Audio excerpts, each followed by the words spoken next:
Welcome everyone to another episode of the Mushroom Revival podcast. Thank you for tuning in and shrooming in wherever you are, and get ready for another episode. And today we are welcoming Kyle Garrone, who has extensive experience as a mushroom farmer. And we are going to talk about the ins and outs of running this business, the industry in the United States. Thank you so much for joining us today, Kyle. No problem. I'm happy to be here. I love talking about mushrooms. Did your parents get you into it? How did this fascination start? I'm guessing it's a family thing, but... It is a family thing. I grew up in the business of mushrooms, but I was not sure if I was going to be part of the family business. But my draw into it was when I was around 18. I went to Spain and I went to a mycorrhizal conference, and I just got really interested in the biological aspects of it. So yeah, that was my push to study it and be more involved in the mushroom industry personally. And you're part of Far West Fungi, which many people, if they're into mushroom farming, are probably familiar with. You have a very established farm. How long have you been in business, and how long have you personally been contributing? The business is over 35 years old, and my whole life I've been in the industry by selling mushrooms at farmers markets as a kid.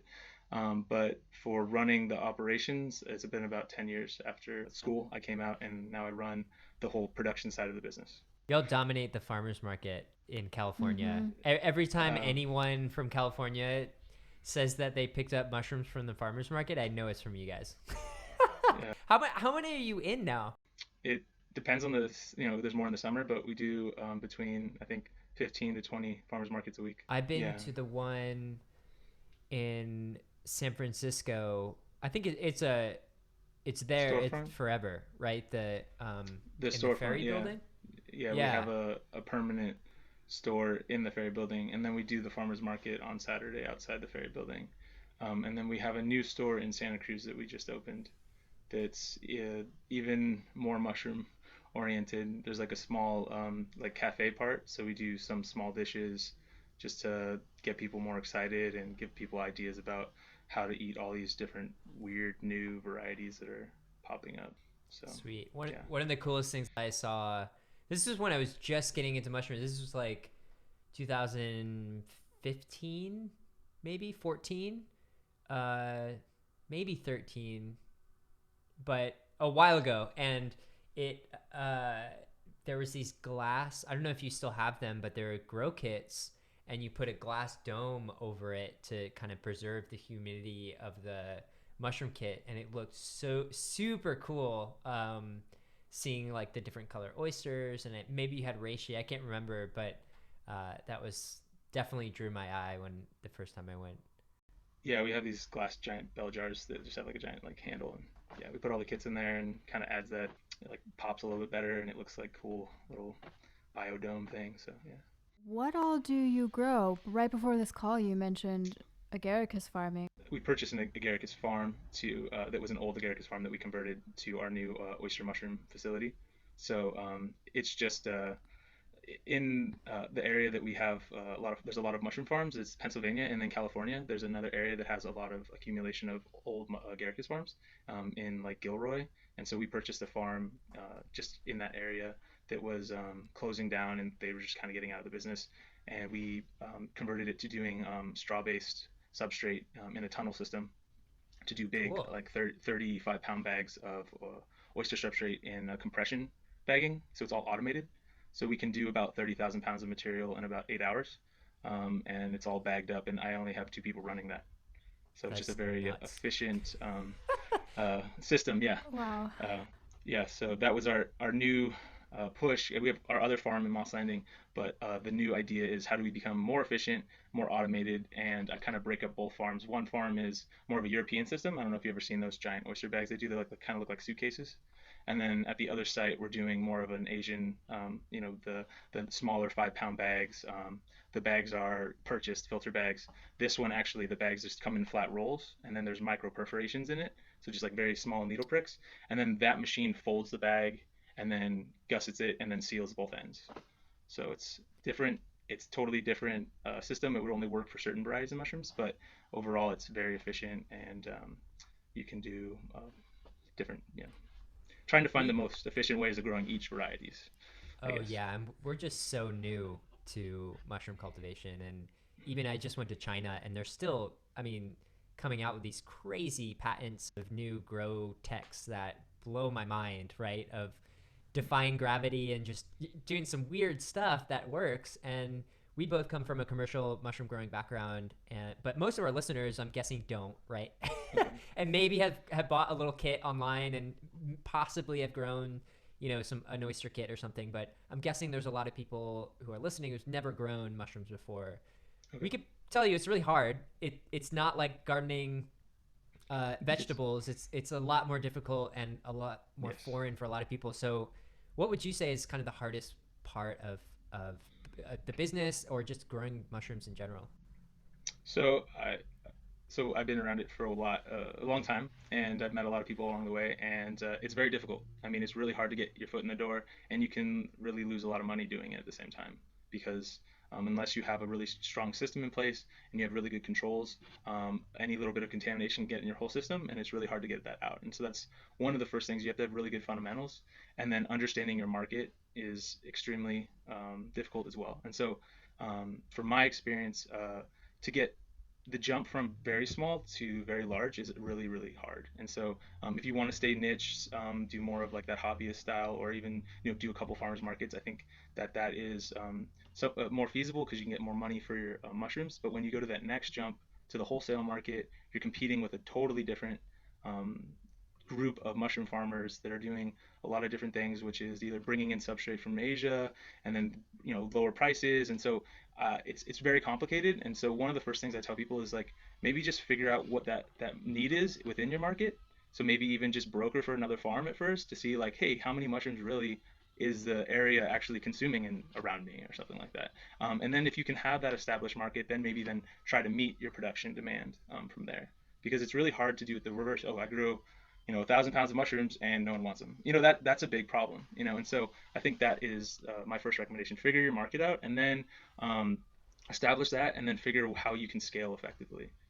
Right now, it's pretty difficult to build a mushroom farm cost effectively in California, and so that's why it's much easier to purchase an old farm that you can convert into maybe for exotics. But that's also very expensive. We're just lucky that we've been in the industry for so long, and we've taken a very slow progression to get where we were. I mean, 35 years. My family started it, and then we're now developing newer techniques and also able to get larger facilities, so which helps. Because mushroom farming takes a lot of room, but it also takes a lot of energy and a lot of manpower, and all those things are very expensive. Yeah. Yeah. So good luck. Good luck, all the mushroom farmers out there. Yeah, and probably stay small, right? It sounds like uh, get your kit and grow mushrooms at home. That's easy, and the farmers have already done most of the work for you. You just have to cut a hole in the bag and spritz it every once in a while. I think a lot of people get into mushroom farming. My experience is like, oh, I'm gonna make all this money, and then like they're like, oh, I just lost all this money. So it's like interesting. Like you gotta come, you gotta check out. I would say check out a farm that's larger or smaller, whatever, and see what they're doing, and then also look at the prices, because at a farmer's market, maybe you can sell your mushrooms for $20 a pound. I promise you, I'm not doing that. And when I sell to Whole Foods, I'm definitely not doing that. So you got to think like, okay, maybe in a very small scale, it's okay to sell 100 pounds at that price, but if you're doing 30,000 pounds, you're not going to get those prices. So you got to figure out where that markup is, where your profitability, and then where things are going. I mean, one of the biggest pushes for us to do this more automated system at this new site was that we saw that labor is going up, things are getting more expensive. How do we become more efficient at producing our substrate at the end of the day without as much labor? So, and there's models outside of the United States that have much more developed markets that you can just go in and check out what they're doing, and it gives you a lot of good ideas, because Europe is very expensive, labor is very difficult to find there, and you have to pay a lot more for your labor, just because that's just the systems that they have. You have to pay for healthcare and all the other things that go along with it. And so if you go to like the Netherlands and you go, okay, that's going to be the way we need to go, but they're a little bit smarter there, where they break every step up. They have a guy that just produces substrate. They have a guy that then takes the substrate and fruits it, and then they sell it to so each one's specialized, and they can ramp up in their own areas. Out here, we're like our own islands. We do everything because we don't have the resources to go, oh, I can buy this guy's substrate, I can fruit it, and then I can just sell it to this guy. I don't. You have to do all of it, and that's just a lot more hats you have to wear, and then make sure you're not making mistakes along that whole progression. So How have you seen mushroom farming develop over time? Like, did it start in Japan, or where did it start, and how has it kind of evolved over time, through machinery, through just techniques, varieties? So we have like two different systems that I would say like that have been developed. So you have like the European model, which is Agaricus production, and so like that's, you know, uh, the Netherlands specialized on making large machines, very efficient systems, farms that can produce 700,000 pounds and have 10 guys working at it, you know, because it's all auto picked. And then they just buy compost and everything's filled automatically, and so you have that whole area, and then you have more of the Asian system. So you have like the Chinese, which do those like skinny tube bags that look like little sausages, and then they use a very cheap filter, and they still do it. And that system is just how much material can we make as possible. And then you have like the Japanese system, which is the substrate's pretty expensive in Japan because it's an island and they don't have that much raw material. Their labor's more expensive, and so that block is very important to them. So they put a lot of energy in making sure that everything is going correctly. They don't get contamination, and so I looked at all those different systems, and I would say for our in the United States where labor is more expensive and we don't have this crazy labor force, and we do want to not use too much of the raw materials, even though it is somewhat cheaper here. I would go with that method, which is filtered bags. Um, and then they focused both are focused on automation, but it's just a little bit easier than doing those skinny tube bags for just handling. But China is catching up. I mean, they have invested a lot in automation and machinery, but they still have a crazy workforce. So I don't know how to compare. You know, they can build a mushroom farm in 1 year and do. They have 200 people working there, and they're doing X amount of million pounds, and they did all that because it's basically funded by the government or somebody that knows somebody else, and it's subsidized in some weird way. But yeah, so I would say my summary of each system, I would look at, for me, in my opinion, I went to Europe, and I feel like for exotics, the doing the large oyster bags is very efficient, and then you can do bulk pasteurization. And then in Japan, doing the sterilize using an autoclave, trying to make as efficient the whole filling and producing of sterile blocks is probably one of the more efficient ways of doing it. In Europe, there is some in between systems where you're doing bulk sterilization in these somewhat weird, expensive chambers, and then spawning and cooling the substrate, spawning it all on the line. In my experience, when I have visited those facilities, it's a little funky. I don't trust it. You know, like I've seen some extreme contamination if one thing goes wrong. So I would say your substrate, you would look at two different ones. You have a selective substrate and you have a non-selective substrate. And so with your selective substrate, you have a lot of more fudging where you can say, okay, it doesn't have to be too clean because not as many things are going to grow on it. But if you have selective substrate and you go towards this like bulk spawning, bulk pasteurization, I think you have a lot of issues with contamination chances, and so I've just always stayed away from that. But makes sense. This is such valuable insight for any of our listeners who are entertaining the idea of starting a mushroom farm. So thank you for all of this. Yeah. And I would like mushroom farming is funny to me because my experience is almost everything you use, every tool, every piece of equipment was not originally purposed for mushroom farming. So the autoclaves or the pressure steam sterilizers I use are for canning, and it does the job and it does the job great, but it wasn't originally made to grow mushrooms. Same thing with the petri plates and the syringe filters and like everything involved, except for filter bags. I think that might be the only exception. What can you say Um, about this? in that mushroom farming or mushrooms in general are always underlooked as an industry overall and in study and in science. I would say that, yeah, it's basically when I studied plant biology, I went into it because that was where all the mycologists were, which was in plant pathology, which is they're trying to kill fungi, which is mostly where the research is done in universities. There's not really anyone working on trying to cultivate mushrooms other than Penn State. They have a small mushroom farm, but even they had a professor in Royce. He left, so that department is not as well represented. And so yeah, it is sad that we are always like underlooked. But I think like in Japan and some other countries, they have invested heavily in those industries, and so there is some interesting things that come out of it, like the bottle system. So you have like these automated polypropylene little bottles with like filters on them, and so it's very efficient. And they are making some machinery that's specializing for mushroom production. But yeah, I would say what helps a lot about developing those systems is you have to pick a system. And in the States, we don't really do that. Everyone is going, oh, I'm going to grow oyster mushrooms in a bucket that I found. I drill some holes in it, and so one debate is, okay, what is our system here? And then when you can pick that system, then you can go, I can invest in it and I can make it better and better and better. And then people can go, okay, this is something that works across the board. Everyone is using it, and then there's more capital that can come into it if it is a very uniform thing. And I think that's what people in Asia have done. They say, okay, this is the way to grow mushrooms. There's no other way. Not saying there can't be. And then you can get a lot more capital investment in it because then it's very uniform, and then you can also train people on those systems. And so I think that will be maybe a debate here at some point when we get large enough, because there is definitely a big mushroom boom, but there was also one that happened in the 80s that people don't really know about, that pretty much was destroyed by the Chinese market of bringing in fresh shiitake. It was a big push in the 80s growing shiitake, and everyone thought it was going to be the next thing.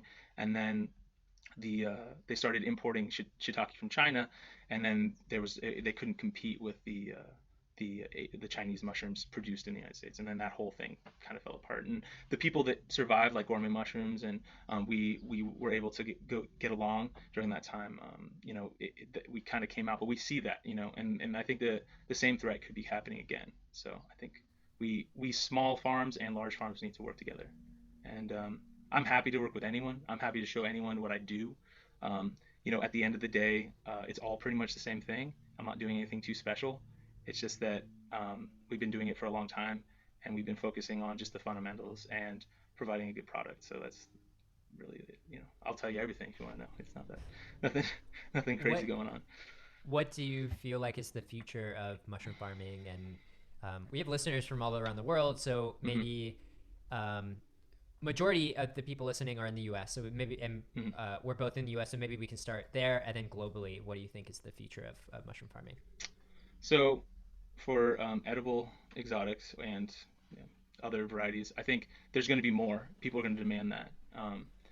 I My only concern is I think people will be eating more mushrooms, but will those mushrooms be produced within the countries that those people are designing those mushrooms? And so that's the bigger question. So is it going to be accumulation of large farms like Hokuto in Japan, which are doing $500 million in sales or more, or is it going to be something that happens where there's going to be a lot of small farms can be broken up and they fit those niche markets because the larger producers, which are mostly Agaricus guys, are pretty much controlling the United States market, are either bringing in exotic substrates or fresh mushrooms from Korea or China and then distributing them within our markets, not allowing the exotic guys to actually have a chance. And so that we'll see. And I think that will it's how we establish that market and how we educate the consumer. And I'm hopeful that we can do that.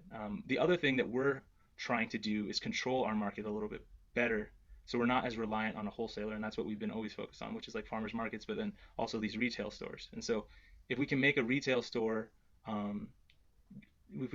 test site was Santa Cruz because it's a diverse population that is interested in mushrooms overall, but all different types of foods. If we can make that model work, maybe we can do more of them, and then we can actually grow our mushrooms just for our direct sales, and then we don't have to compete with China or something like that, because we are then distributing our mushrooms to our own retail outlets. And so that's one direction that we're hoping that can help us somewhat inform the consumer and let them know that when you go to a restaurant and it says shiitake on the menu, they don't have to tell you like, oh, these are from China, or something like that. And do you care, And also right now with the cool laws like country of origin, if the substrate is then grown in the country, it is product of the USA. So you can bring the substrate here on a 0-degree container, and then when it fruits here, even though the whole process of 12 weeks happened in China, it says country of the USA, and if they certify that substrate, it says USDA certified organic product of the USA.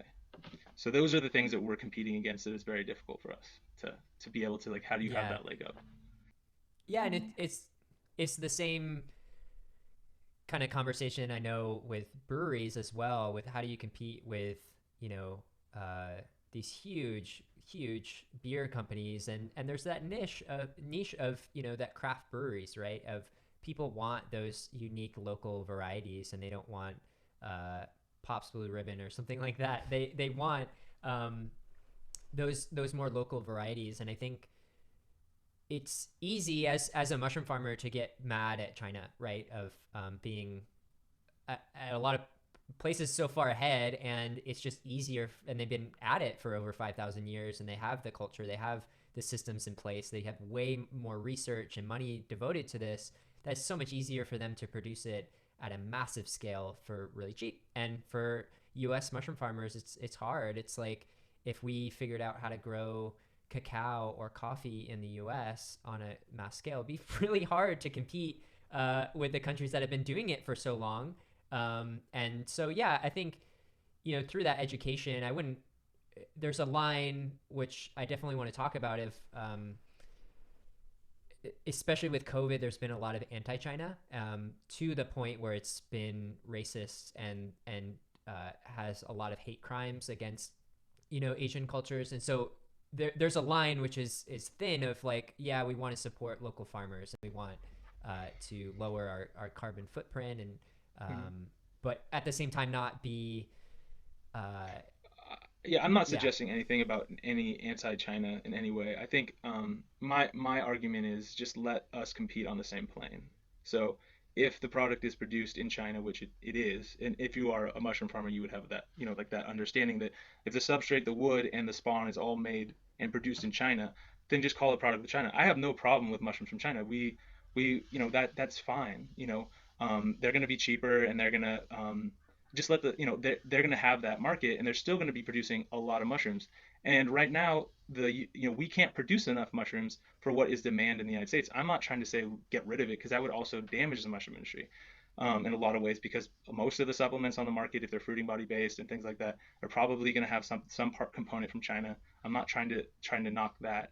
I'm just saying allow us to have that leg up so we can develop our industry in a fair yeah, way, because if a consumer has no difference between my mushrooms and the ones that come from China, that's a problem. And I think if anything, it's just being honest to that consumer, not saying anything against China. They are leading that.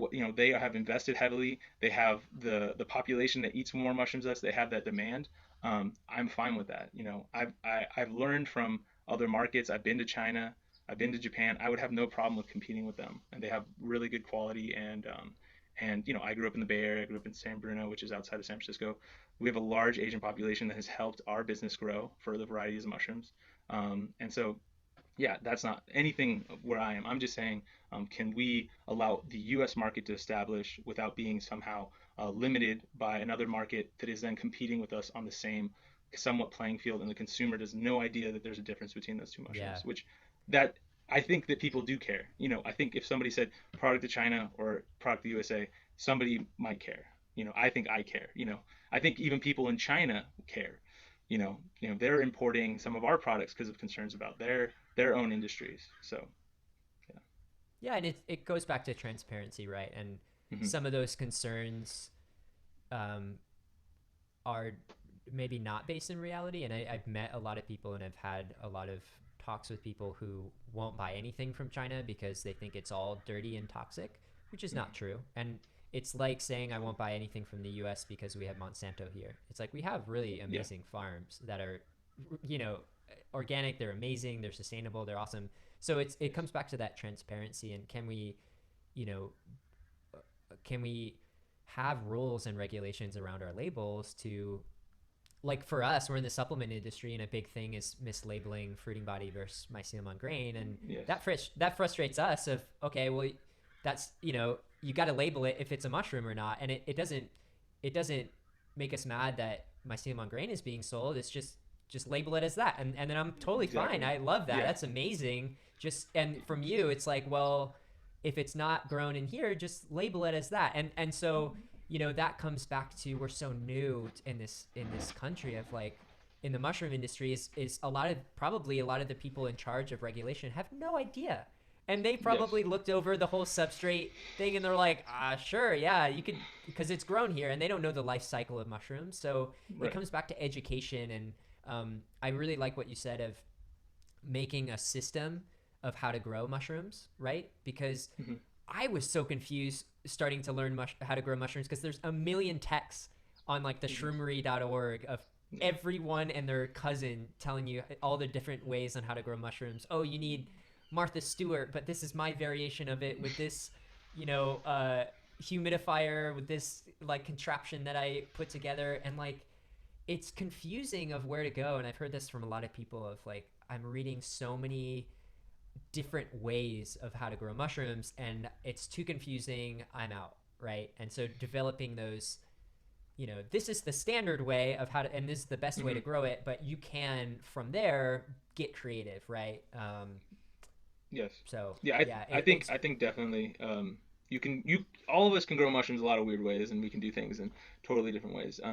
But yes, it depends, of course, like substrate and all these things are factors. What raw materials are, how cheap you can get those raw materials, how easy they work in your new system or your old system. And so I think, as long as you have a system that you can throw a lot of different stuff in there and you get the end result that works well and it's very efficient on the side of labor, I think then you go ahead. But we don't have a developed market that anyone I've seen have been able to figure anything out.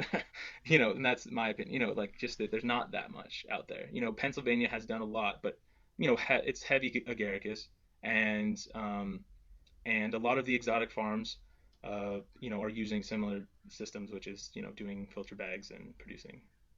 But most, there's only I think Oakshire went out of business, and there's Kenniscore Specialty and Phillips. That's it for exotics, pretty much in Pennsylvania. So. Yeah. yeah, And and Tennis it Square now brings all substrate in from China. No, from the substrate. They're Chinese. They bring in Chinese logs for shiitake production, and they used to do 80,000 bags of shiitake substrate a week. and it goes And, back to engineering as well. Of we just need better systems, right? And mm-hmm, if we could buy those machines and they're specialty made for mushroom farming, and we don't have to, every single farm that comes up has mm-hmm. to create their own system and tweak an existing system, then I think our industry can blossom a lot faster. So we sell all Japanese machines. So if anyone needs machines, we do sell automated systems now. Sweet. So we do the distribution, and we have them at our facilities. So if people want to come and see them in action, we are we're happy to do that. So mixers, baggers, even autoclaves for mushroom industry. It's a little hairy from other countries because of certification issue, but it is something we have available if people want to see them. Also bags. We also sell filter bags. What kind Yeah, of scale does that help with your machines? Is that more for small, medium, large? large scale. We sell small machines too. We can do like baggers. So the baggers that we have can do about 750 bags an hour. So at my farm in Moss Landing, we do 4,200 bags a day, 5 to 6 days a week. And so I have two machines running. I have two guys running them, and they can do 1,300 bags an hour. Um, and then so it's very efficient in that way. So for me to run my mixing line, I only need three guys, and then we finish by 12 o'clock or 11:30 or something like that. So and we'll fill. I We have love four autoclaves, and we can do. Sorry, we have three autoclaves, and we do four cooks. So each autoclave has about 1,000, a little over 1,000 bags in them. And we do use circle autoclaves. We don't have the square ones because of the certification issue. You can run the square ones just below 15 psi, and they're okay. So you could run at like 14, um, and that's fine. It's just a little bit more time. For us, we just have had these autoclaves, and so we haven't had that changeover. It's a lot more efficient on fitting substrate in them, and they're designed for mushroom production, so they're really nice because they're just really nice. But they're expensive and they're large, and you have to ship them over. So yeah, For but people bagging who machines, I would are say definitely new, is the easiest. What would you say? for people who have never stepped foot in a mushroom farm and maybe have just bought a kit online or have seen them, Yeah. um, and maybe don't know what like the word autoclave or bagger or mixer mean, Okay. can you maybe give like a 101 starting from Mm-hmm. like procuring the substrate or making a mix Okay. all the way to fruiting? Like how does that process work? How do you guys grow mushrooms? So we start out with raw material. So I'm going to explain my site in Moss Landing because it's different than the new site that we have. But basically, we get raw material, which is it's a hardwood blend, and we get that from a cabinetry maker. So it's a waste product. So it's really nice. We get truckload delivered, dumped down. We will age our sawdust for 3 months, and that process is, the dry wood, there's still sugars and things, and so it adds the moisture into it, but also those sugars will, microbes will break them down. And so to clean up the sawdust a little bit, to age it and to get the moisture content right, we will just keep it on the wharf and then we have multiple piles, and when a pile is emptied, then we turn it, and so it kind of turns it.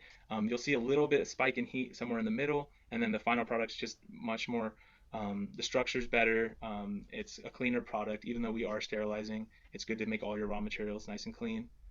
So then that's our main ingredient, and then we have large ribbon mixers, which are just kind of look like a very large cement mixer, but not like a I don't know how to show it, but basically like a bucket, a big bucket that can hold about 4,000 pounds of material, and then we add the sawdust in there. My mixers have a weight cell and computer control, so basically the operator just has to put the moisture content of the sawdust in because that is a variable because it's outside, and so it could rain or it could be more dry. So they have to do a dry weight analysis initially. They put the moisture content and the variety of mushroom that they want to grow, and then the mixer will tell them, okay, add this much sawdust, and then this much rice bran, and all the different ingredients. Then when everything is reached correctly, it starts mixing. Water is added. When the correct amount of water is being added, it will keep mixing. A slide gate will open automatically, and then it'll start unloading it. I have two mixers on my line, and so basically the second mixer is more like a hopper. It's the same size as the other mixer, but that will allow me to continuously mix. So when the other one is empty, it goes into the other mixer, and then I can then fill that one again. So I can continuously mix. I never stop mixing. That second hopper mixer is then has an auger that goes into uh, basically goes into another unit that will disperse the sawdust into the two baggers. And these baggers have a carousel design. So the machine automatically picks up the bag, and then it will grab it and then put it into like a form. And then that form will switch, and each one will either dump the sawdust. The first one's dumping the sawdust. The next one, a plunger comes down and it compresses the sawdust, and it also pokes two holes into the substrate, and then it unloads it. And so why it does that is we're not going to shake our bags. We're just going to top spawn, and then those holes will allow the mycelium to get inside the block more effectively. So that those products are bagged, and then they're loaded onto metal carts that will go into the autoclave, which is a pressure vessel. We'll cook it for around 4 hours at 254 degrees Fahrenheit, 121 Celsius, and at 15 psi. That's how we reach that. Our autoclaves are double doors, so one is the outside where we load it. The second one opens into the clean room. The clean room is positive pressure, so there's only filtered air coming in, so there's no contaminants in the air. And then we allow that to cool down overnight, and we will not spawn the substrate unless it's below 90 degrees Fahrenheit.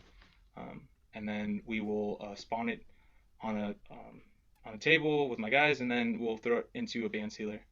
We also do have a machine that automatically will open the bag and put spawn in there, but I don't like it, so we haven't been using it as much. The Japanese system, they're very sensitive with their blocks, and so the sealer only makes like a very skinny little line on it. The sealer that I have now is it's like a Doughboy. I don't know if you have experience. It's just like a band sealer, and it makes like a little bit stronger seal, and so I never really like that. And also the automatic spawning machine has a hopper, and I get a little worried about just like you're dumping spawn in there. And then we do 4 change outs on it, but still, you could lose about 1,000 bags if you put bad spawn in. And so I don't know. It's just it's been working fine, but I don't like the seal, so I want to make it differently and make it a little more user friendly. But we're always testing new machines and investing in automation just to see the future of where we need to be. And I always tell people, like, if you can invest, like, do it now, because it's really a learning curve, and that's the main thing, is like you need to understand how these machines work, so because in 5 years, 10 years from now, you're going to need it, because you're not going to have enough people to work, and labor's going to be 10 times more expensive, and then you're going to go, oh, I need this machine. And there's about, I would say, a year of working with these systems to make sure, like, they break, machines break, you got to fix them, you got to have the right people to who do you call, so or how are you going to understand it? So I I've put all these lines in, and I've also invested my time into understanding these machines. Of course, I don't know everything, but I can fix them when they break. Have you heard of Microsystemics? It's a No. startup to my knowledge, and I'm not sure what their status is now, but they Okay. are basically wanting to bring mushroom farming infrastructure to the United States. And they have some Okay. really impressive people on their board, like mathematicians from like Coca-Cola or something. Okay. Looking into it now, but yeah, this is a good sign that people are taking the infrastructure seriously, and will hopefully potentially develop the equipment in the United States for the United States for mushroom farming? Yeah, I mean, the equipment's not that expensive, really. They've already in Japan they've already spent the money on that equipment because they already have the industry to back it up. You're not making a prototype, you're making hundreds of these things, selling to all these different Japanese baggers. So, you know, it could be made here, but like when I've done farm tours and I've had people from Silicon Valley, they would look at this machine and they're like, yeah, that would cost $300,000, and I'm like, yeah, I didn't pay that. So, you could make it here.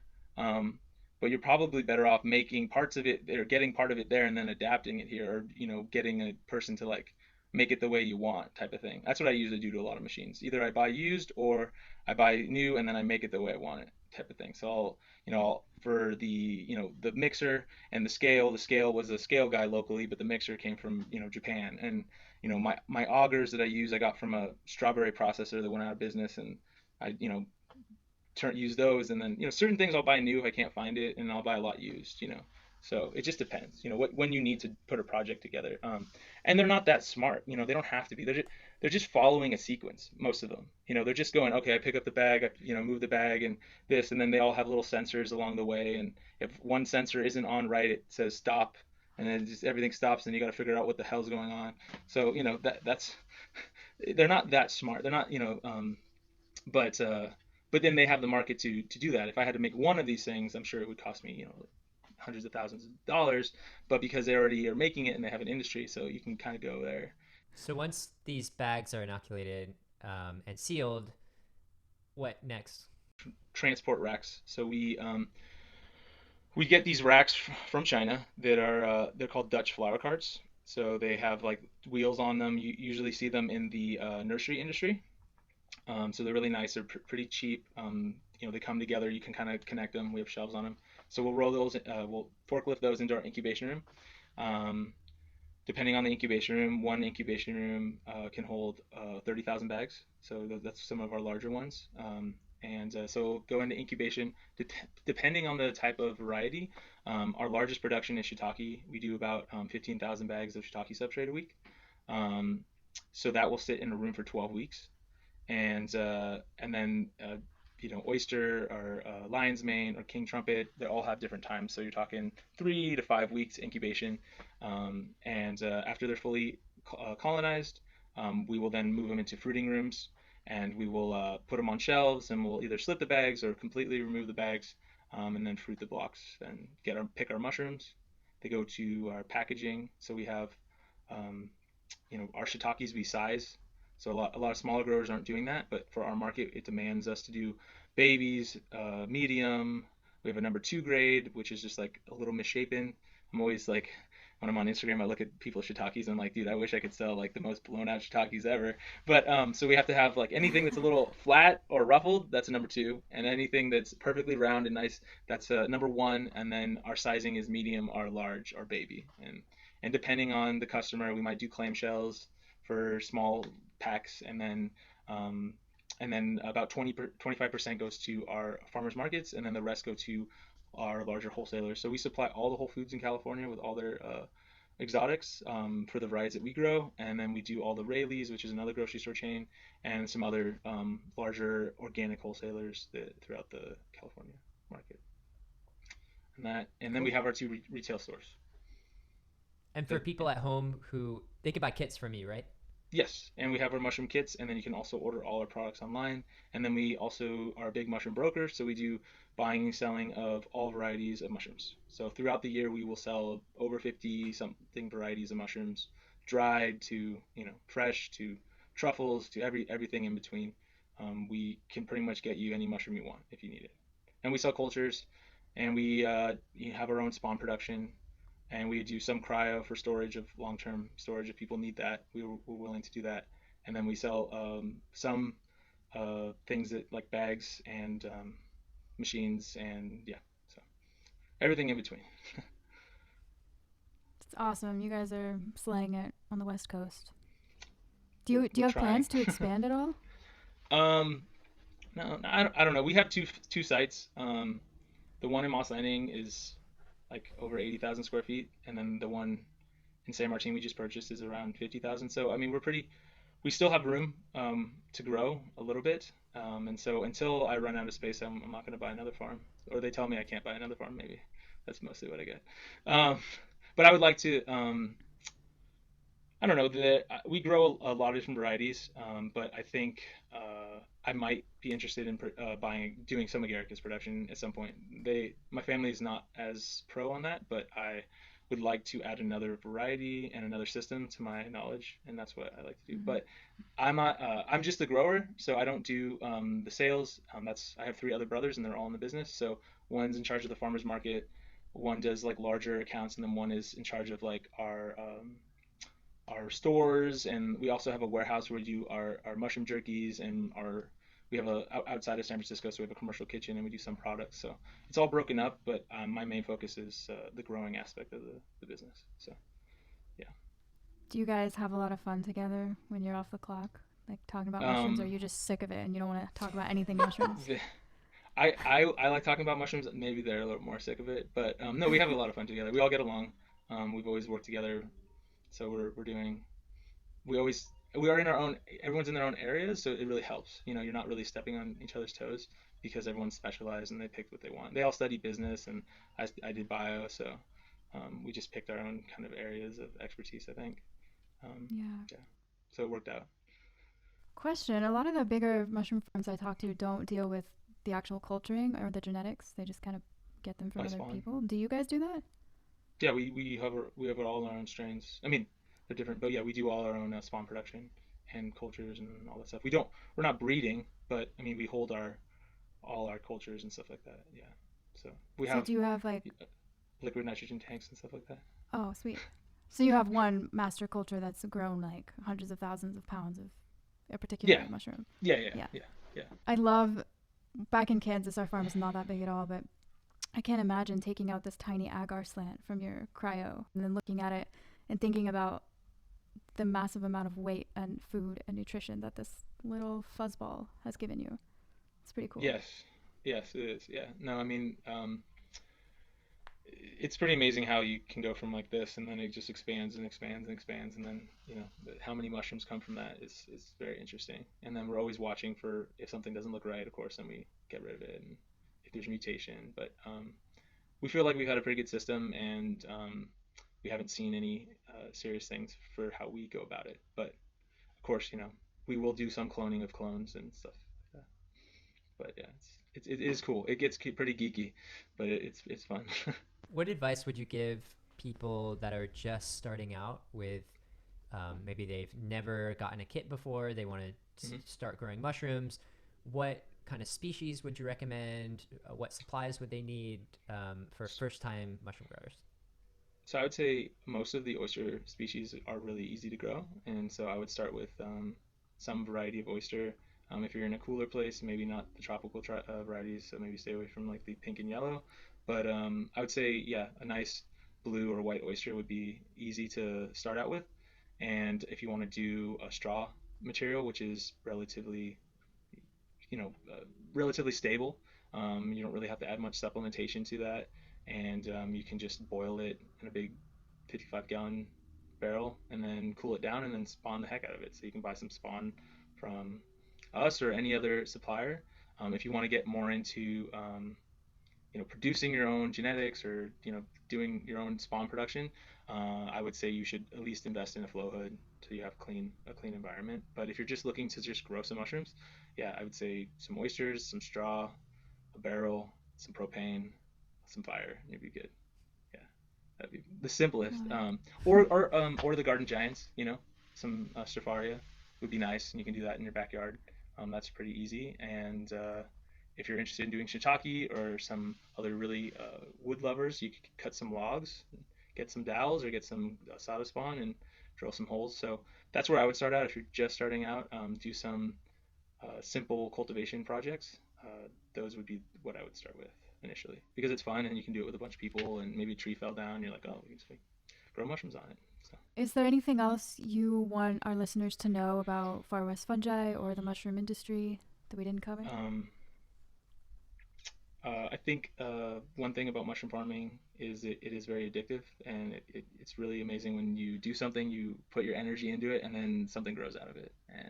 Um, and I'm excited to see how this industry is growing, and more interest is great because the more people that are talking about mushrooms or fungi in general, I think it's been necessary now forever because I mean just in research and developing the industries that are developed now will also fund the research in the future, and that's one of the things I've learned from being um, working in labs and other things is that like you have to have an industry built around it, and then when these farms that are small start investing in new systems or systems that we can all talk about, I think that will be the game changer. Then you'll start seeing have a lot more investment, and people really wanting to jump onto uh, the mushroom bandwagon, hopefully. And then I'll be old or something, and then I can just talk about mushrooms all day. So, but Ideally. yeah, yeah, and then also Far West Fungi is always happy to help anyone that is trying to grow, big or small. My specialty is much more for large scale cultivation. And so if there is someone that's in between there or a farmer that's looking to the next jump, I'm very happy to work with them and help them and tell them not to do certain things that might be costly because I think that's always very important. Yeah. So So, valuable. but thank you for having me, and I'm happy to talk about mushrooms. So our last question, we always ask everyone: if mushrooms had the mic and could say one thing to the whole human race, what would they say? I was thinking about this question. So they had the mic. I think they would say, like, in my opinion, that we've always been here, and they're glad that now people are paying attention because they have a lot to offer, from medicine to food, and I think they're happy that we're all paying attention now. Beautiful. Yeah. And for people, I'm mostly people in California in the U.S. Where can people find you, or your website Mm-hmm. XYZ? FarWestFungi.com. You can find us on Instagram, FarWestFungi. And then I am Kyle Garrone on Instagram, and you can always direct message me about questions about cultivation. I do post some videos. I'm not the best, but I'll post things that are very mushroom oriented in production. I'll just say that. So it's not as everything Far West Fungi. It's much more focused on like large scale mushroom farming and machines. A lot of machines. I'll post stuff like that. I've been dying to go to one of your farmers market stands because I've seen pictures and there's like dozens of different varieties, Yeah. either harvested or foraged somewhere or grown or whatever, Mm-hmm. wherever. All the different colors and shapes and names, and it's awesome. I would spend way too much money there. Mm-hmm. Just getting a little bag of every single one, it would be really dangerous. Definitely. Yeah, there's a lot of awesome mushrooms, and I'm very lucky that I can eat mushrooms all week, and then also when certain ones are in season, I can also get some porcinis or morels, and so I'm always lucky in that way. Cool. Well, thank you for coming on, and thank you everyone for tuning in and tuning in with us wherever you are in the world. And if you have any questions, please reach out, and or future topics you want us to talk about, guests you want us to bring on our show. As always, go to our site, mushroomrevival.com. We have a bunch of blogs and all of our podcasts there, full line of functional mushroom products. And we love you. We're sending a big hug to everyone, wherever you're tuning in from. And as always, much love, and may the spores be with you.